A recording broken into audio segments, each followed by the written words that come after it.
अस्सलाम वालेकुम नाज़रीन, welcome to my show insight.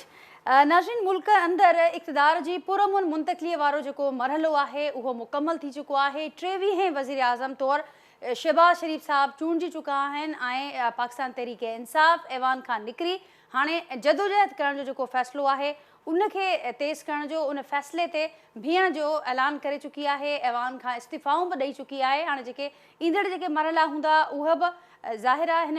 ॾींहं ॿिनि में, हिननि कुझु ॾींहंनि अंदरि उहे तइ थियणा आहिनि। पर हाणे जेके असीं ॾिसूं था त जेके काल्ह एहतजाज कनि पिया, अॼु उहे हुकूमत में नज़र अचनि पिया। जेके काल्ह हुकूमत में हुआ उहे अॼु एहतजाज वारे रस्ते ते नज़र अचनि पिया। पर जिन मसइलनि जे करे ही जेको ऑपोज़िशन एहतजाज कंदी आई या जिन मसइलनि खे बुनियादु बणाए करे ही जेका हुकूमत आहे उहा चवंदी आई त असांजे साम्हूं ही तमामु घणा वॾा मसइला हुआ, जंहिंजे करे ही समूरी जेके शयूं आहिनि हिन नहज ताईं पहुतियूं आहिनि। उहे मसइला बहरहाल अॼु बि साॻिया आहिनि, उहे चैलेंजिस अॼु बि साॻिया आहिनि। हाणे जेको मुख़्तलिफ़ हूंदो, जंहिंजी ही दावा असांजे साम्हूं अचे पई त असांजो जेको तरीक़ो हूंदो, जेका हैंडलिंग हूंदी इशूज़ खे डील करण जी, मसइलनि जे हल जी, उहा मुख़्तलिफ़ हूंदी। ही हिन वक़्तु हिकिड़ी दावा साम्हूं आई आहे। अॼोके प्रोग्राम में असीं डिस्कस कंदासीं त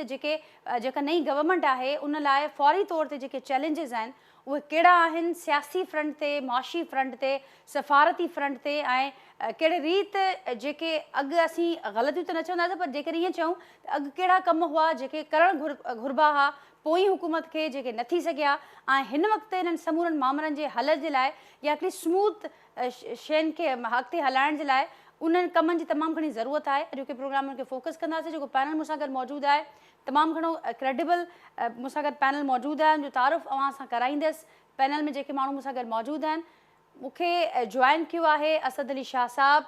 सीनियर नाज़रीन एनालिस्ट बि आहिनि, इकोनॉमिस्ट आहिनि नाले वारा, मूंसां गॾु वीडियो लिंक ते मौजूदु आहिनि, जो कि प्रोग्राम में जेका मुआशी मुल्क जा चैलेंजिस आहिनि, ईंदड़ ॾींहंनि में कीअं अॻियां वधणु घुरिजे, उन्हनि ते उन्हनि खां ज़रूरु पुछंदासीं, सम्झंदासीं मामलनि खे। डॉक्टर अयूब महर बि साॻी फील्ड सां तालुक़ु रखनि था, इकोनॉमिस्ट आहिनि, मूंसां गॾु मौजूदु आहिनि अॼु वीडियो लिंक ते, जो कि प्रोग्राम में GR बलोच साहब आहिनि, फॉर्मर एम्बेसडर आहिनि, सीनियर एनालिस्ट आहिनि, मूंसां गॾु अॼोके प्रोग्राम में वीडियो लिंक ज़रिए शरीक आहिनि। अदनान आदिल साहब आहिनि, पॉलिटिकल फ्रंट ते जेके मामला कीअं अॻियां वधंदा, छा थियणु घुरिजे, उन ते अदनान साहब खां तजवीज़ वठंदासीं। कुझु देरि खां पोइ शवाब ओस्तो साहब आहिनि, सीनियर कानूनदान आहिनि, एनालिस्ट बि आहिनि, उन्हनि खां पिणु अॼोके प्रोग्राम में तजवीज़ वठंदासीं। सभिनी महिमाननि खे भलीकार चवां थी अॼोके प्रोग्राम में, ऐं सभिनी महिमाननि जी इजाज़त सां GR साहब अव्हां खां आगाज़ कयां थी ऐं उनखां पोइ असां पंहिंजी गुफ़्तगू खे अॻियां वधायूं था। GR साहब, मूं ज़िक्र कयो त जेका समूरी सूरत हाल आहे, बहरहाल हिन वक़्तु असीं ॾिसूं था त हिकिड़ी स्मूथ असांखे शइ नज़र अचे पई, इक़्तिदार पुरअमन नमूने मुंतक़िल थिए पियो, उनजो मरहलो मुकमल थी चुको आहे। PTI हाणे ऑपोज़िशन वारे किरदार जे लाइ बिल्कुलु तयारु आहे। पर ही जेको समूरो क्राइसिस असांखे गुज़िरियल ॾींहंनि में नज़र आयो, हिकु लेटर तां उहो मामिलो शुरू थियो, हिकु डिप्लोमेटिक केबल तां उहो मामिलो शुरू थियो, जेको अञा सुधो ख़बर न पई पवे त उहो मामिलो अॻियां कीअं वधंदो। ही जेका नई गवर्नमेंट हूंदी उहा इन मामले खे उनखे कीअं ॾिसणु घुरिजे, जेका गुज़िरियल हुकूमत आहे, जेका हाणे ऑपोज़िशन जो किरदारु प्ले पई करे, उन जूं हाणे उनखे वठी करे छा प्रायोरिटीज़ हुजणु घुरिजनि, अव्हां खां ज़रूरु सम्झणु चाहींदासीं। जी बिस्मिल्लाहिर्रहमानिर्रहीम। नाज़िया, पहिरीं ॻाल्हि इहा आहे त इंटरनल डायनामिक्स जो एक्सटर्नल डायनामिक्स सां वॾो आहे दारोमदार। चवंदा आहिनि त फॉरेन पॉलिसी के हिन मुल्क जी इंटरनल डायनामिक्स जो मुहताज हूंदी आहे या उनजो रिफ्लेक्शन हूंदो आहे। हिन दफ़ा छा थियो आहे त का मुलाक़ात थी आहे असांजे कंहिं सफ़ीर जी, कंहिं डिप्लोमैट जी, ऐं उहा हिकिड़ी मुलाक़ात, उहा हिकिड़ी गुफ़्तगू खे एतिरो एग्जरेट करे सॼो इंटरनल डायनामिक्स जेको असांजो पॉलिटिकल बसात आहे, पॉलिटिकल डायनामिक्स आहे कंट्री जो, जेको डेमोक्रेटिक प्रोसेस आहे, उनखे छिड़ विछड़ करे छॾियो वियो आहे। इन जे लाइ हींअर को वर्डिक्ट ॾियणु दुरुस्त न थींदो, लेकिन इन ॻाल्हि जी छानबीन ज़रूरु थियणु घुरिजे त वाक़ई उहा हिकिड़ी मुलाक़ात कंहिं डिप्लोमेट जी, सा बि एॾी का वॾी लेवल ते न हुई, अंडर सेक्रेटरी आहे या एडिशनल सेक्रेटरी या ॿी जे लेवल जो बंदो, जेको इनफॉर्मल सेटिंग में असांजे सफ़ीर सां वेठो आहे, पंहिंजी का शायदि कैंडिड असेसमेंट ॾेई रहियो आहे या वार्निंग ईअं न ॾिबी आहे। असां बि हाणे 30-40 years डिप्लोमेसी, पाकिस्तान जे हालात खे बि असां ॾिठो आहे, एॾनि कंट्रीज़ में रहिया आहियूं जिते होस्टाइल एनवायरमेंट हुयो, लेकिन जेकॾहिं को ॿाहिरियों मुल्क कंदो आहे का साज़िश त साज़िश जा इहे खदोखाल न हूंदा आहिनि ऐं इहो लॉजिक ई कोन थो चवे त को ॿाहिरियों मुल्क साज़िश कंदो ऐं उहो ॿुधाए कंदो ऐं पंहिंजो माण्हू मोकिलींदो जेको डिनर बि कंदो पंहिंजे असांजे एम्बेसडर सां ऐं ॿुधाईंदो त असां साज़िश करण वारा आहियूं इहो चवण वारा आहियूं। हाणे ॿी ॻाल्हि आहे थ्रेट खे। छा थ्रेट खे वठी असां सॼी पंहिंजे डेमोक्रेटिक प्रोसेस खे जमहूरी सॼे प्रोसेस खे असां पोइते करे छॾियूं उनखे सरकार कयूं असां की अॼु असांखे ॾिठो त इस्तीफ़ाऊं ॾियूं ऐं जुड़ू करे हिकिड़े वॾे पॉलिटिकल क्राइसिस में मुल्क खे असां प्लंज करे छॾियो आहे जंहिंजा इम्प्लिकेशन्स इकोनॉमिक बि आहिनि अंदरूनी बि आहिनि ॿाहिरियां बि आहिनि बल्कि उनखां वधीक मुंहिंजे नज़र में सिक्योरिटी आहे छाकाणि जो जेको तव्हांजो जेकॾहिं तव्हांजा दुश्मन आहिनि ऐं हर मुल्क जो को न को राइवल हूंदो आहे उहे ॾिसनि था पिया त असांजी अंदरूनी जेका फैलचार आहे ऐं जेका फ्रेजाइलिटी आहे उहो हिकिड़ो ॾाढो वंडरफुल फॉल्ट लाइन हूंदो आहे ऐं उहा कैलकुलेशन थींदी आहे त मुंहिंजे ख़्याल ही तमामु हिकिड़ी फॉरेन हिकु लिहाज़ सां असांजी फॉरेन पॉलिसी जी हिस्ट्री में तमामु हिकिड़ो अणवणंदड़ वाक़ियो आहे जंहिंखे ज़रूरु हिन जे वञणु घुरिजे ताईं ऐं पोइ ॾिसणु घुरिजे त छा थियो त छा वाकई इहो चयो वियो जेको चयो वियो ऐं इहो ई उनजो मक़सदु हो चवण जो या इनखे सम्झण में ग़लती थी असांजे डिप्लोमेट खां लेकिन लाज़मी ॻाल्हि आहे इन जे तहत वञणु घुरिजे ऐं उन लाइ जेको बि रिस्पॉन्सिबल आहे चाहे जेके हींअर गवर्नमेंट में आहिनि या जेकॾहिं गवर्नमेंट खां ॿाहिरि आहिनि या को ऑफिशियल्स आहिनि whatever they are ठीक जी साहब अवां जो पिया त तहे ताईं वञणु घुरिजे बट अनफॉर्चुनेट वाक़ियो हो अणवणंदड़ वाक़ियो हो फॉरेन पॉलिसी जी हिस्ट्री में ही जेका हुकूमत हूंदी उनखे कहिड़े रीति हैंडलिंग करणु घुरिजे उन जे साम्हूं सफ़ारती महाज़ ते ॿिया कहिड़ा चैलेंजिस आहिनि उन ते अवां खां ज़रूरु अॻियां हली गुफ़्तगू में राय वठंदासीं। असदरी शाह साहब बि हलूं था। शाह साहब अवां कीअं पिया ॾिसो समूरी सूरत हाल खे ही जेका नई हुकूमत आई आहे या जेका गुज़िरियल हाणे जेका हुकूमत थी चुकी पाकिस्तान तहरीक इंसाफ़ जी उन आॾो बि माशी जेके मसइला हुआ हिकु वॾो चैलेंज महांगाई नज़र आयो हिकु वॾो चैलेंज माशी मामलनि खे मईशत खे सुधारणु नज़र आयो ऐं ही जेका हुकूमत आहे उहा हुकूमत जॾहिं पंहिंजी प्रायोरिटीज़ शेयर करे थी त ॼाणाए थी त ज़ाहिर आहे असांजो जेको मईशत ते असांजो फोकस हूंदो तमामु वधीक हूंदो प्रायोरिटीज़ में जेका लिस्ट असांजी आहे उन प्रायोरिटी लिस्ट में टॉप ते असीं रखंदासीं। हाणे ईंदड़ ही टाइम बि अव्हां जे साम्हूं आहे बजट बि वेझो अचणी आहे कीअं पिया ॾिसो इन्हनि मामलनि खे कहिड़ा चैलेंजिस ॾिसो पिया हिन गवर्नमेंट लाइ मईशत खे वठी करे? Thank U Nazia. पहिरियों त मां हिकु इहा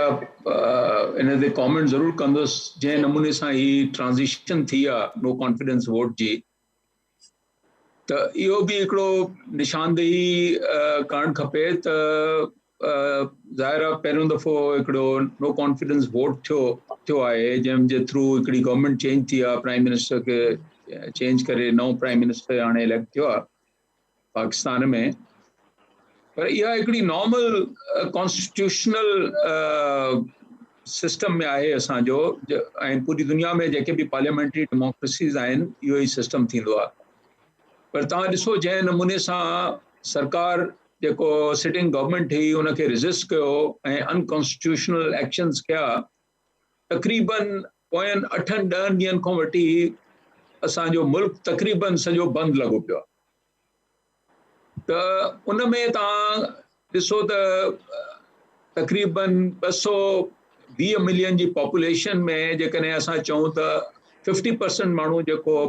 कमु कंदा आहिनि या जेके इकोनॉमिक एक्टिविटीज़ में इन्वॉल्व जेको पॉपुलेशन आहे असांजी घटि में घटि 8 कलाकनि जे 50% टाइम बि जेकॾहिं वेस्ट थियो आहे त 440 कलाक हिकिड़े ॾींहं जी वेस्टेज आहे ऐं 10 ॾींहंनि जो तव्हां हिसाबु लॻायो हिकिड़े उन में मतिलबु पूरे महीने में ई मोरलेस स्लो डाउन रहियो आहे त इहो त मुंहिंजो एस्टिमेट आहे त घटि में घटि कोई 10 खां 15 बिलियन आवर्स जी वेस्टेज थी आहे छड़ो इन प्रोसेस खे इनएफिशिएंटली करण जे करे ऐं time you know is time is money बल्कि time is more valuable than money त जेकॾहिं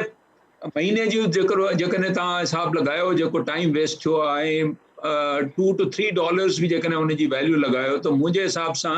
तक़रीबन $30 बिलियन जो मुल्क खे नुक़सानु थियो आहे जेको टाइम वेस्ट थियो आहे असांजो जेको आहे. सो इहो ई असांजो कारण आहे. ही मुल्क जेको पोइते रहिजी वियो आहे ऐं अनप्रोडक्टिव ऐं इनकॉम्पिटेटिव थी वियो आहे असांजो मुल्क. इन जे करे ई जेको असां पंहिंजा मसइला जेके आहिनि ही पोलराइज़्ड मुल्क थी वियो आहे ऐं असां स्मूथली शयूं कोन था कयूं. इन जे करे ई मुल्क जेको आहे असांजो तव्हांखे ख़बर आहे त हिन महिल असां IMF प्रोग्राम में आहियूं ऐं IMF प्रोग्राम इनफॉर्मली सस्पेंडेड आहे. उहे जेके क़िस्तूं असांखे मिली वञणु खपनि आहे जेके प्रोग्राम जे हिसाब सां उहा पोइ गवर्नमेंट जेको आहे तव्हांखे ख़बर आहे त IMF प्रोग्राम जॾहिं गवर्नमेंट आई उन महिल ई मुल्क असांजो तक़रीबन बैंकरप्ट हुयो या इंसॉल्वेंट हुयो. पोइ गवर्नमेंट करे वई पर हिननि 1 साल लॻायो IMF वञण में ऐं उन खां पोइ ज़ाहिर आहे इकोनॉमिक मिसमैनेजमेंट जेका रही आहे उन जे करे हाणे $130 बिलियन खां वधीक असांजो जेको आहे डेट एंड एक्सटर्नल लाइबिलिटीज़ आहे. Overall Z to GDP ratio जेको आहे 90% थी वई आहे. असांजो मुआशी मतिलबु बहरान जेको आहे उहो तमामु उनजो जेको आहे वधी वियो आहे इन गवर्नमेंट में. हाणे उन खां पोइ ही जेका गवर्नमेंट आई आहे ही बि हिकिड़ी कोalition गवर्नमेंट आहे. हू बि कोalition गवर्नमेंट हुई. मसलो इहो आहे जो ही पावर स्ट्रगल लॻे थो जेका बि मां त इहो चवंदुसि त पोयां 35-40 सालनि खां वठी जेके बि हुकूमतूं आयूं आहिनि हर हुकूमत जे दौर में पोइ हुकूमत खां वधीक हालात जेके आहिनि उहे ओवरऑल डिटीरिएट थींदा रहिया आहिनि, ख़राब थींदा रहिया आहिनि. ऐं हाणे बि ॿाहिरां जेका बि अपोज़िशन थिए थी उहा गवर्नमेंट ते एलिगेशन हणे थी त उहे इनकॉम्पिटेंट आहिनि, करप्ट आहिनि. ऐं वरी जेका नई गवर्नमेंट अचे थी उहा बि उहे मसइला जेके असुल जेके मुल्क जा आहिनि जेका असांजी ह्यूमन डेवलपमेंट आहे या मुल्क खे कॉम्पिटिटिव करणो आहे या पंहिंजो कर्ज़ खे सस्टेनेबल करणो आहे ऐं तरक़ी कराइणी आहे, माण्हुनि जो जेके बेसिक मसइला आहिनि उन्हनि खे हल करणो आहे. त उन तरफ़ जेको आहे अनफॉर्चुनेटली डायरेक्शन असांजी जेका आहे उहा न रही आहे को ख़ासि. ठीक शाह साहब पॉइंट है हिन जो बि हिकिड़ो वेरी ब्रीफली जेको मूंखे मतिलबु जनरली जेको ही गवर्नमेंट आहे शहबाज शरीफ साहब जेको प्राइम मिनिस्टर थियो आहे जी इन जी reputation as a Punjab chief minister जेको आहे हिकिड़ी एफिशिएंट ऐं एडमिनिस्ट्रेटर जी रही आहे. ऐं मां उमेद थो कयां त जेकॾहिं ओवरऑल गवर्नेंस एंड एडमिनिस्ट्रेशन शायदि बहितर थी वञे त उन सां बि कुझु फ़र्क़ु पइजी सघे थो पॉजिटिव. ठीक माशी इंडिकेटर्स जेको मुंहिंजो कंसर्न आहे जस्ट बिफोर लास्ट पॉइंट जी जेको कंसर्न इहो आहे त न पोइ गवर्नमेंट जेको आहे पंहिंजो को विजन ओवरऑल ॾिनो त कीअं मुल्क खे रेस्क्यू करे असां एतिरो पोइते रहिजी विया आहियूं. असांजो जेको एजुकेशन हेल्थ ह्यूमन इंडिकेटर्स में we are one of the worst countries in the world. त उनखे कीअं असां चेंज कंदासीं, बहितर कंदासीं. न ई हिन गवर्नमेंट जेको आहे क्रिटिसाइज़ त कंदा रहिया आहिनि पर कोalition जेको आहे पंहिंजो अञा ताईं को रोड मैप या विजन कोन ॾिनो आहे. बिल्कुल शाह साहब तमाम अहम ही पॉइंट आहे त अञा को रोड मैप हिन नई गवर्नमेंट जो को वाज़े कोने. क्रिटिसाइज बाकायदा वो कंदा रहा. डॉक्टर यूसुफ किस हद तक एग्री करेंगे आप शाह साहब की बातों को? फिर क्या आपके कैसे देखते हैं आने वाले दिनों में क्या चैलेंजेस होंगे मईशत के फ्रंट पर इस नई हुकूमत के लिए? देखिए नाजिया, मैं समझता हूँ कम से कम 4 ऐसे डायमेंशन हैं जहाँ इस गवर्नमेंट को बहुत सीरियसली प्रॉब्लम फेस करनी पड़ सकती हैं. पहली बात ये कि जो गोइंग गवर्नमेंट है उसके बाद ये हुआ है कि अगर आप देखिए अंदाज़ा करें कि जो आखिरी उसके 2 महीने थे उस आखिरी 2 महीनों में उसने IMF की जो कंडीशन थी उनसे थोड़ा सा डेविएट करना शुरू कर दिया था. जैसे कि उसकी एक बेहतरीन एग्जांपल ये है कि जो ऑयल प्राइजेस थी जो महीने में 2 मरतबा था कि उनको रिवाइज किया जाएगा या कम से कम मंथली रिवाइज किया जाएगा. ठीक उसका अपवर्ड रवैया रुक गया था और वो कहा गया था कि जून तक नहीं बढ़ा. इसी तरह इंटरेस्ट रेट जो था उसको इंक्रीज करने का कहा गया था, लेकिन उसको टेम्परेरी रोक दिया गया था। इस तरह जो कंडीशन थी IMF की, वो उनका बर्डन जो है वो कम्युलेट होती गई। आने वाली गवर्नमेंट को भी क्योंकि IMF से डील करना है, तो वो जो बैकलॉग रहता है, अगर गवर्नमेंट उन कंडीशन को पूरा करेगी मौजूदा गवर्नमेंट, तो यकीनी तौर पे वो एक बहुत पैनिक सिचुएशन क्रिएट कर सकता है, क्योंकि वो ऑयल प्राइसेस जो पिछली 2 मरतबा नहीं बढ़ी थी, वो इस मरतबा के साथ जब कम्युलेट होकर बढ़े, या इंटरेस्ट रेट जो अभी 2% का इजाफा अभी हुआ है, अगर उसमें इजाफा मजीद किया जाता है तो यकीनन होगा ये एक पैनिक सिचुएशन क्रिएट हो जाएगी, और ये ऐसी सूरत हाल है जिसको एक चैलेंज है आने वाली गवर्नमेंट के लिए। दूसरा चैलेंज ये है कि अप्रैल चल रहा है, मिड ऑफ अप्रैल में हम हैं, एंड ऑफ मई तक बजट अनाउंस हो जाता है। जब बजट में ये जाएंगे, बजट असेंबली में पेश करेंगे, बहुत कम इनके पास टाइम है। उस बजट में ये क्या कर पाएंगे, क्या इंसेंटिव्स दे पाएंगे, क्योंकि टैक्स टू GDP रेशो वो गुज़िश्ता 3 सालों में काफ़ी बढ़ी है, और वो टैक्स की कलेक्शन जो है इस तौर पे वो एक प्रॉब्लम है। और ख़ास तौर पे देखने में ये आ रहा है कि इंडायरेक्ट टैक्सेस पर ही अभी फोकस हो रहा है। हालांकि PTI की गवर्नमेंट ने कहा था कि इलेक्शन मैनिफेस्टो में था कि वो इंडायरेक्ट टैक्सेस से अवॉइड करेंगे क्योंकि वो इन्फ्लेशन क्रिएट करते हैं, लेकिन अभी भी उसी तरफ फोकस रहा है। तो एक बजट की सूरत में इनको चैलेंज फेस करना पड़ेगा। तीसरा एक है कि सोशियो इकोनॉमिक इंडिकेटर पाकिस्तान में काफ़ी सूरत हाल ख़राब हो गई है, रेट ऑफ इन्फ्लेशन बढ़ गया है, अनएम्प्लॉयमेंट इशू बहुत सीरियस है, पॉवर्टी लेवल इंक्रीज हो चुका है। ये जो सोशियो इकोनॉमिक इंडिकेटर्स हैं, इनको आने वाली गवर्नमेंट जो है वो किस तरह से निपटेगी, किस तरह इनको फेस करेगी। और लास्ट अभी शाह साहब ने भी जो इशारा किया है, शाह साहब ने भी, कि जब हमारा डेट टू GDP रेशो जो है, खुद हमारा जो डेट लिमिटेशन का एक्ट था, fiscal responsibility and debt limitation act 2005, जब वो वायोलेट होता रहा है, और डेट टू GDP रेशो अगर 90% को क्रॉस कर गई है तो वो यकीनन एक बहुत बड़ी वायोलेशन है। उसको 65 को क्रॉस नहीं करना चाहिए था। उसको किस तरह मैनेज किया जाएगा? अगर मजीद डेट नहीं लेंगे तो कहाँ से वो खर्चे पूरे किए जाएंगे, रिसोर्स मोबिलाइजेशन कैसे की जाएगी? और अगर IMF की कंडीशन मानते हैं शॉर्ट टर्म डेट के लिए, तो उसके नतीजे में, उन कंडीशन के मानने के नतीजे में जो सोशियो इकोनॉमिक इंडिकेटर्स हैं उन पे एक नेगेटिव असर पड़ेगा। ठीक है साहब, इस पर ही आगे बढ़ाते हैं गुफ्तगू को शाह साहब, और आपकी बात को आगे बढ़ाऊंगी। फिर इसके बाद ज़रूर आपसे हल भी पूछेंगे कि आने वाले दिनों में क्या हैंडलिंग होनी चाहिए इस गवर्नमेंट की, जो आपने सारे चैलेंजेस बताए उसको कैसे फेस करना चाहिए इस नई गवर्नमेंट को। अदनान साहब की तरफ जाते हैं। अदनान साहब, आपने शाह साहब को सुना, शाह साहब ने एक बात कही कि अभी तक हमने देखा कि ना पिछली गवर्नमेंट ना अब ये जो नई गवर्नमेंट है इसने कोई रोड मैप नहीं वाजे किया। आपको ये भी ज़रूर याद होगा कि बारहा जब ये सवाल किया गया, जब ये अपोजिशन में थे, तो उनका ये सवाल किया गया कि क्या आपका होमवर्क दोनों सूरतों में, अगर वोट ऑफ नो कॉन्फिडेंस कामयाब होती है या नाकाम होती है, दोनों सूरतों में आपका होमवर्क कंप्लीट है? तो बारहा ये जवाब हमें सुनने को आया कि होमवर्क बिल्कुल कंप्लीट है। अब कैसे देखते हैं आप, PTI अवाम से निकलकर रोड रस्तों पर आ गई है, और इसके अलावा अपोजिशन में उनका किरदार सबने देखा हुआ है, स्ट्रीट पावर का कल वो मुजाहरा कर चुके हैं, ये सारे मामलात, दूसरे चैलेंजेस भी हमारे सामने हैं, कैसे देखते हैं आप? देखें, अब इन्होंने बड़े वादे किए थे, अपोजिशन जमातों में बड़े तजर्बेकार सियासतदान हैं। आपको मेरी आवाज आ रही? जी बिल्कुल आ रही है। अच्छा, तो इनमें बड़े तजर्बेकार सियासतदान हैं। आसिफ जरदारी साहब की पार्टी है, उधर शहबाज शरीफ की पार्टी है, ये पहले बहुत दफ़ा इक़्तिदार में रह चुके हैं। इमरान खान पे तो ये इल्ज़ाम लगाते थे कि वो नाअहल है, नालायक है और उसको हुकूमत करनी नहीं आती, उसने बहुत महंगाई कर दी है। तो अब अवाम तो तवक्को लगाए बैठे हैं कि ये महंगाई कम करेंगे, पेट्रोल सस्ता करेंगे, गैस सस्ती करेंगे, बिजली सस्ती करेंगे, तनख्वाहें पीपल्स पार्टी बढ़ाया करती थी तो तनख्वाहें भी 25-30% बढ़ाएंगे सरकारी मुलाजमीन की। तो अब जिन नारों के ऊपर इन्होंने PTI को बहुत बुरा भला कहा था, आवाम तो ये सोच रही है कि अब ये वो चीज़ें उलट करके दिखाएंगे। और PTI वाले तो ये बहाने बनाते रहते थे कि देखें जी, माजी में बहुत काम ख़राब हुआ इसलिए हम ठीक एकदम नहीं कर सक रहे। तो ये तो वो बहाने नहीं बनाएंगे ना, ये तो कहेंगे, ये तो कहते थे कि गलत बात है, हम ये खुद नालायक हैं, माजी में तो कुछ ऐसा नहीं हुआ। तो अब चूंकि ये आ गए हैं तो तवक्को है कि ये सब चीज़ें ठीक कर लेंगे, इनके पास कोई ऐसी जादू की छड़ी होगी। बाकी ये है कि पाकिस्तान के तो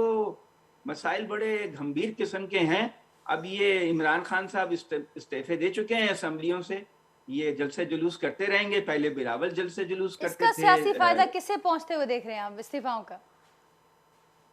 دیکھیے حکومت تو بن گئی شہباز شریف کی، لیکن یہ کہ حکومت سٹیبل نہیں رہے، کیونکہ جب یہ جلسے جلوس ہوں گے عوام حکومت جو ہے اس کی توجہ جو ہے وہ اپوزیشن کو کنٹین کرنے پہ لگی رہے گی، اور یہی کام اپوزیشن پہلے خود وہی لوگ کرتے رہے جو اب حکومت میں آ گئے ہیں. بلاول کبھی جلسے نکالتے تھے، کبھی ریلیاں نکالتے تھے، کراچی سے لے کے اسلام آباد تک ریلی پہنچے تھے. تو یہ ایک دوسرے پہ الزامات لگاتے رہتے ہیں. جو الزامات پہلے تحریک انصاف پہ انہوں نے لگائے تھے وہ تحریک انصاف اب ان پہ لگائے. ٹھیک. تو یہ رول ریورسل اب ہم دیکھیں گے. باقی یہ ہے کہ اب آپ دیکھیے بڑا حصہ تو بجٹ کا آپ کی اسٹیبلشمنٹ کھا جاتی ہے، تقریباً 2000 ارب روپے. تو غریبوں کے لیے کیا بچتا ہے؟ غریبوں کے لیے تو بس جھوٹی باتیں ہیں، طفل تسلیاں ہیں، ان کو اصولوں کو اور نظریات کو بنا کے. نہ آپ نے جنگ کرنی ہے، نہ آپ نے کشمیر آزاد کرانا ہے، آپ نے اتنی بڑی فوج رکھی ہوئی ہے، اتنا خرچہ آپ کر رہے ہیں، اور غریب آدمی بھوک سے مر رہا ہے. آدھی آبادی تو ہماری غریب ہے، بہت ہی غریب ہے، بھوک سے مر رہی ہے. تو 30-40% آبادی سفید پوش ہے، تو 90% آبادی جو ہے وہ اس کی مشکلات بہت زیادہ ہیں. لیکن یہ اسٹیبلشمنٹ کے خرچے، ان کے محلات بن رہے ہیں، فارم ہاؤسز بن رہے ہیں. لاہور چھوٹا ہو گیا، ڈی ایچ اے بڑا ہو گیا ہے لاہور کا. تو ہر شہر میں تو ڈی ایچ اے بن رہا ہے، ملتان میں، بھاولپور میں، فیصل آباد میں، چھوٹے چھوٹے شہروں میں جا کے اب یہ ڈی ایچ اے بنا رہے ہیں. تو عوام کو کیا ملنا ہے؟ عوام کو تو 2 وقت کی روٹی مل جائے تو بڑی بات ہے. مجھے تو کوئی امید نہیں ہے کہ کوئی بہتری ہو. ٹھیک ہے صاحب، پوائنٹ آ گیا آپ کا، اور آپ سمجھتے ہیں کہ اسٹیبل نہیں لگ رہی یہ گورنمنٹ. آنے والے دنوں میں بڑے مسائل ان کے لیے ہوں گے، اور ان کو جو یہ اسٹریٹ پاور ہے اس کو انڈر اسٹیمیٹ نہیں کرنا چاہیے. پاکستان تحریک انصاف کے شعب اسو صاحب بن ناظرین ساں جوائن کیا، سینئر قانون دان اینالسٹن، سموری صورتحال تے گہری نظر رکھن تھا. شعب صاحب السلام علیکم.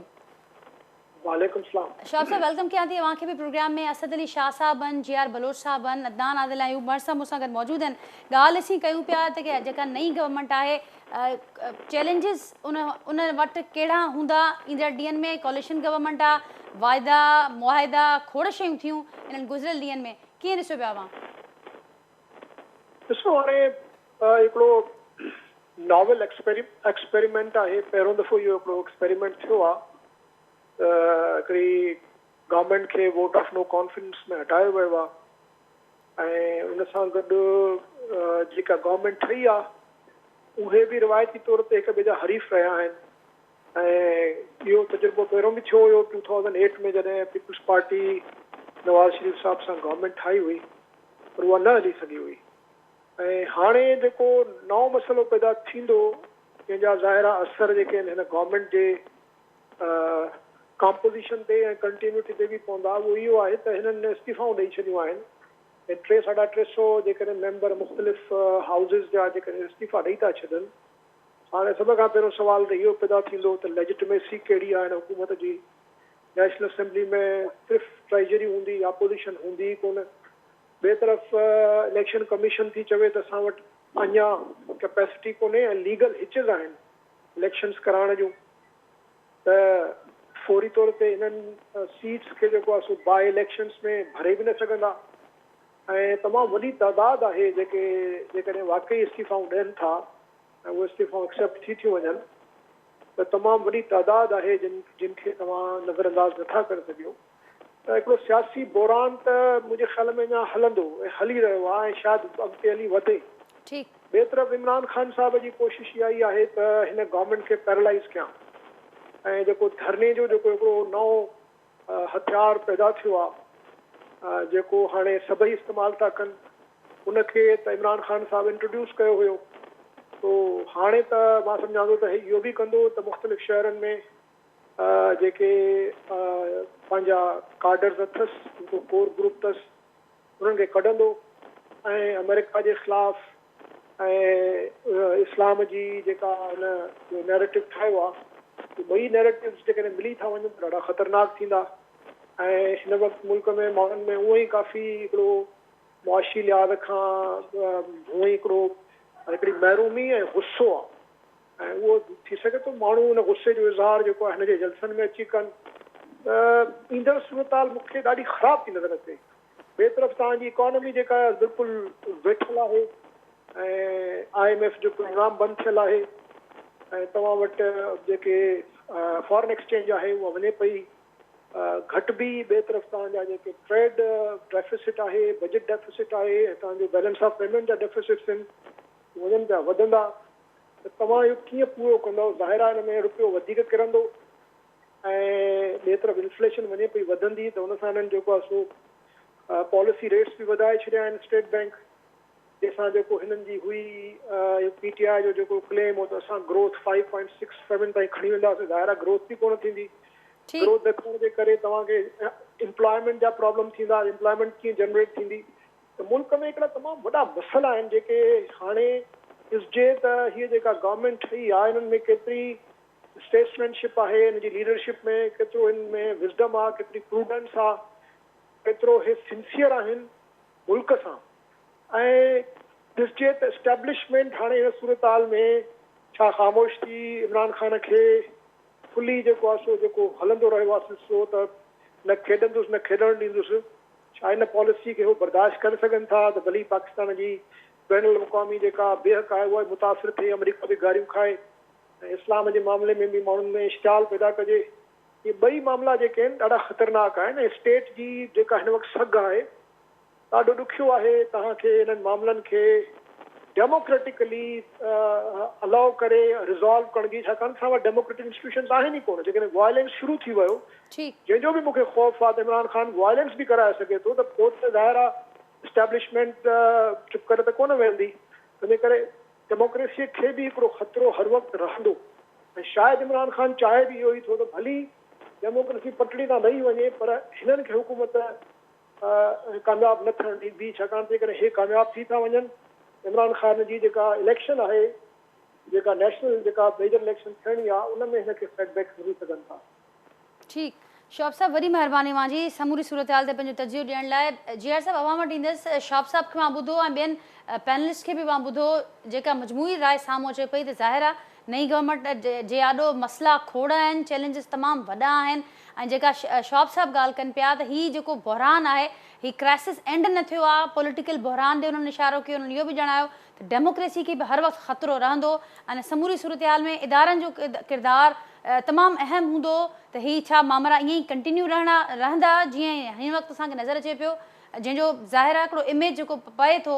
परॾेही दुनिया ते उहो तमामु ख़राबु आहे उहो कंटिन्यू रहंदो या हुनजो को सिलसिलो साम्हूं ईंदो अवां कीअं असेस कयो पिया समूरी सिचुएशन खे ईंदड़ ॾींहंनि में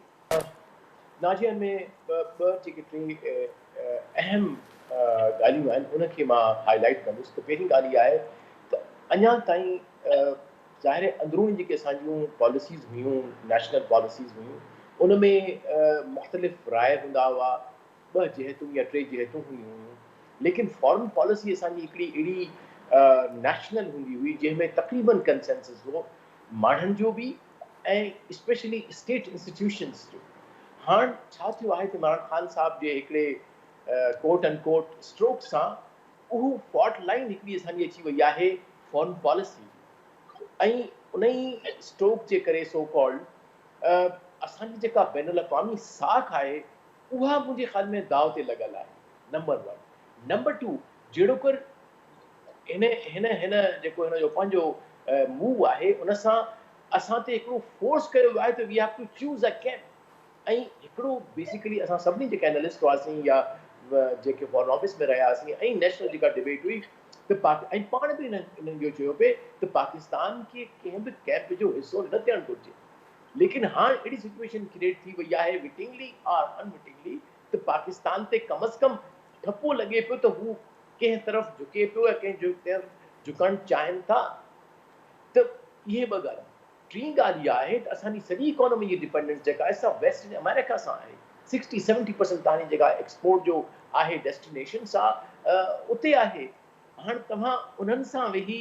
साज़िशनि जूं ॻाल्हियूं कंदो उन्हनि सां वेही अहिड़ो इन्वायरमेंट क्रिएट कंदो जिते तव्हांजी इकोनॉमिक ॻाल्हि ॿोल न थिए त मुंहिंजे ख़्याल आहे इन जो जेकॾहिं असां तदारुक न कयो उहा क्रेडिबिलिटी असांजी जेका आहे ऐं उहो तदारुक कीअं करे सघिजे थो कीअं थी सघे थो उन जे लाइ कहिड़ा स्टेप्स वठणु घुरिजनि शाह साहब छा नंबर 1 जी उन में नंबर 1 इहा ॻाल्हि आहे त पहिरीं इन मामले खे असांखे पाण तह ते पहुचणो पवंदो पोइ असांखे डायलॉग सभिनी स्टेक होल्डर जेके इंटरनेशनल सेंटर्स ऑफ पावर्स उन्हनि सां करिणो पवंदो ऐं वरी पंहिंजे उन पॉलिसी खे of equi distance of not at कंहिं बि ब्लॉक जो न हिसो हुअण जी खे वरी रीएटरेट करिणो पवंदो ऐं ज़ाहिर आहे असांजी जेका डिपेंडेंस आहे इकोनॉमिक उन जी खे मद्देनज़र रखी पंहिंजे इकोनॉमिक इंट्रस्ट खे मद्देनज़र सी रखी अॻिते वधिणो पवंदो लेकिन जीअं पहिरियां ई ओपनिंग रिमार्क्स में चयो तव्हांजी foreign policy is almost the reflection of your internal dynamics कि जेकॾहिं जेसिताईं असां पंहिंजो अंदरूनी खाना बहितर न कयो त इहे ख़्वाहिशूं त थी वेंदियूं असांजूं त असां इक्वल डिस्टेंस कयूं डिपेंडेंस घटि कयूं पर उनखे इम्प्लीमेंट करणु मुश्किल थींदो ॾुखियो थी पवंदो ठीक जिया साहब ठीक जिया साहब पॉइंट टेकन शाह साहब छा ऐड कंदो हिन में जी मां सम्झां थो त जीअं मोरलेस सभिनी तव्हांखे पैनलिस्ट जेको पिक्चर पेंट कई आहे उनखे ॾिसंदे हिकिड़ी ॻाल्हि त तय आहे त पोइ गवर्नमेंट जो प्राइम मिनिस्टर साहब जेको आहे फॉरेन पॉलिसी में काफ़ी मैसअप कयो आहे जेको मां सम्झां थो जीअं बलोच साहब बि चयो त पुराणियूं गवर्नमेंट खणी इनकॉम्पिटेंट रहियूं आहिनि पर एॾे इन लेवल ते मैसअप कोन थियो आहे जो जीअं वेस्टर्न कंट्रीज़ US ऐं यूरोपियन यूनियन तक़रीबन 60-70% जेको असांजी एक्सपोर्ट उन्हनि मुल्कनि सां आहे ट्रेड बि उन्हनि मुल्कनि सां आहे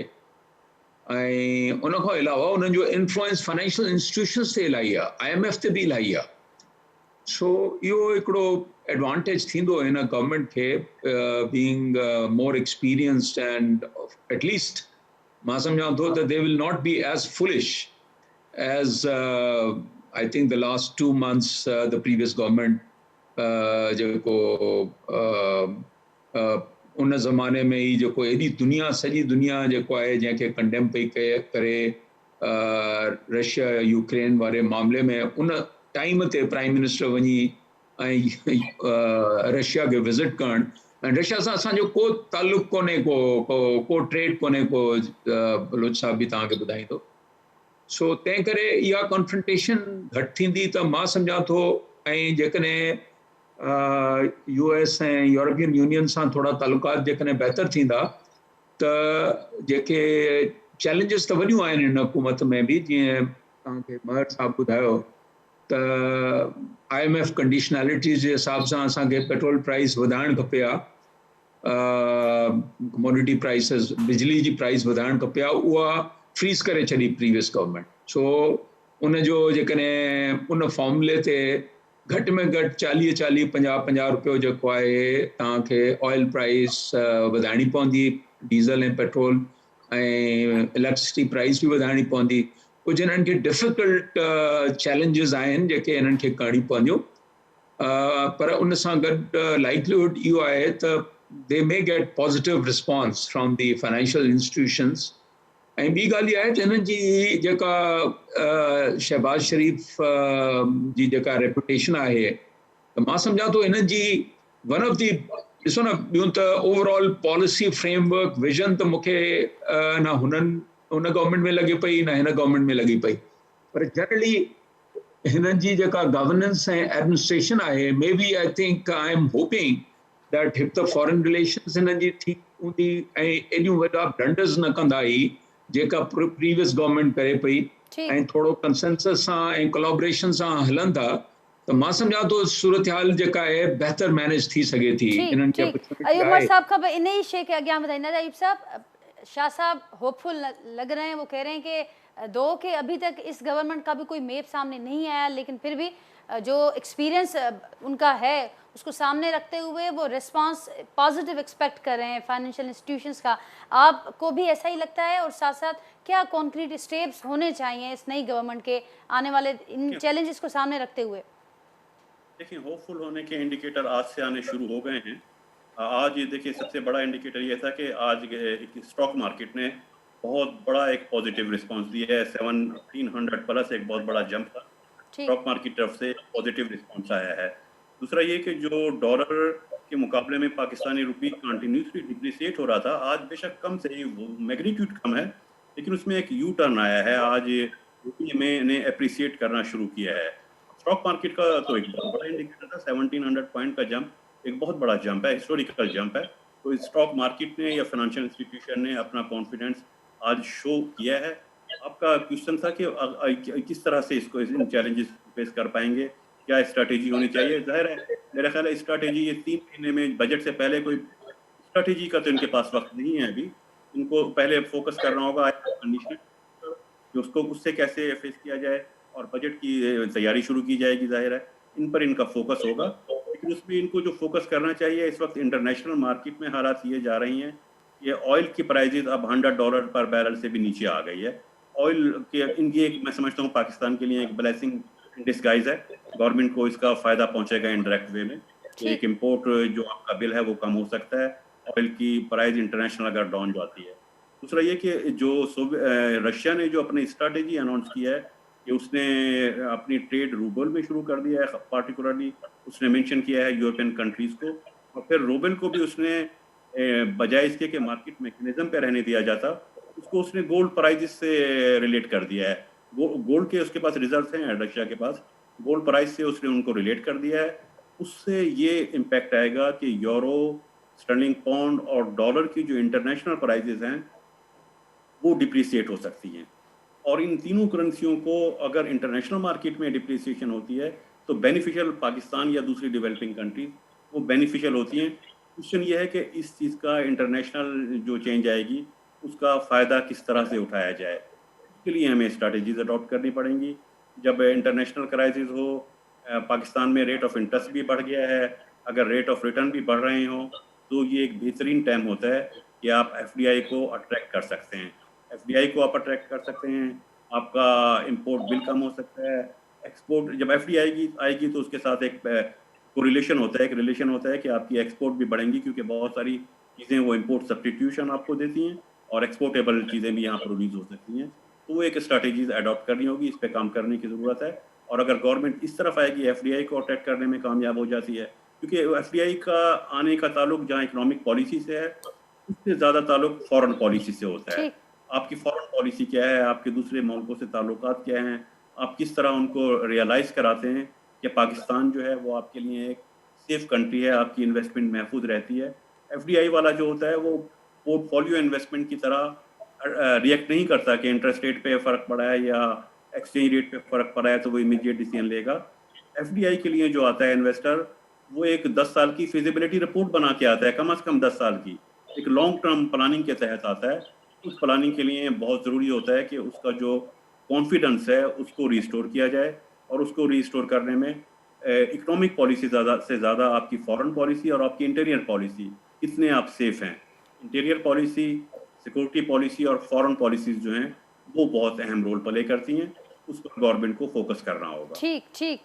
ठीक अयूमर साहब, अब अदनान साहब की तरफ चलते हैं। अदनान साहब, आपने सुना कुछ होप्स भी और कुछ इंडिकेटर्स भी, कुछ असरात भी नज़र आना शुरू हुए हैं, कुछ पॉजिटिव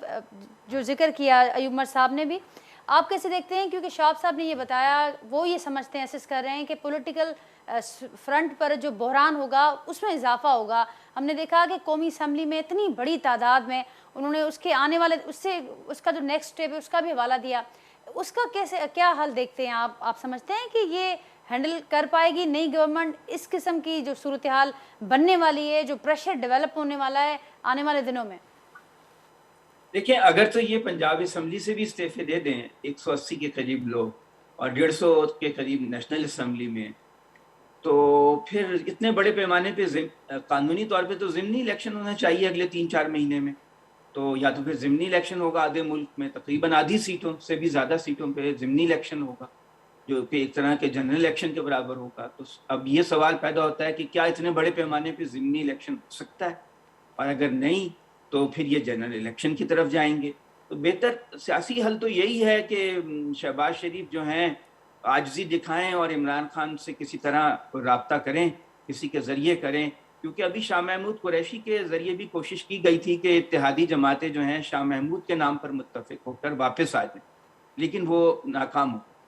तो अब भी ये है कि कुछ ऐसे चैनल्स हैं कि ये आपस में मिल बैठें और एक स्ट्रेटजी बना लें कि भाई हमने फ़लाँ 6 महीने बाद या फ़लाँ तारीख को इलेक्शन कराने हैं, ये मामलात होंगे। اب یہ اوورسیز کا ووٹ ختم کرنا چاہتے ہیں, EVM مشین ختم کرنا چاہتے ہیں, ان کے کرپشن کیسز ہیں ان کو ختم کرنا چاہتے ہیں. اب دیکھنا یہ ہے کہ ان کا کوئی سمجھوتا کسی لیول پہ ہو سکتا ہے یا نہیں. عمران خان جو ہیں وہ تو اب عوام میں جائیں گے, وہ پشاور میں جلسہ کرنے والے ہیں. ابھی تک اس پی ٹی آئی کی گورنمنٹ کا ابھی تک ہم نے دیکھا کہ ابھی تک صوبائی اسمبلیوں میں استعفاؤں کے حوالے سے کوئی واضح اعلان سامنے نہیں آیا. اگر جینوئنلی الیکشن کی طرف جانے کی کوشش ہے پاکستان تحریک انصاف کی, لیکن اس حوالے سے وہ جو ان کا قدم ہے وہ سپورٹ نہیں کرے, ایکشن سپورٹ نہیں کرے اس کو. جی لیکن دیکھیے ابھی تو شروع ہوا ہے نا کام. ابھی ہمیں خبریں مل رہی ہیں کہ صوبائی اسمبلیوں سے بھی جائیں گے. شاہ فرمان نے گورنر ہیں استعفیٰ دے دیا ہے, جی عمران اسماعیل بھی دینا چاہتے ہیں. تو اگر یہ اس طرح بڑے پیمانے پہ استعفے ہو گئے تو سسٹم جو ہے اس کا چلنا مشکل ہوگا. ان کو بالآخر جو ہے وہ الیکشن کی طرف تو جانا ہی پڑے گا. اور آپ یہ سندھ میں شاید محسوس نہیں کرتے, سندھ میں پیپلز پارٹی کا زور ہے,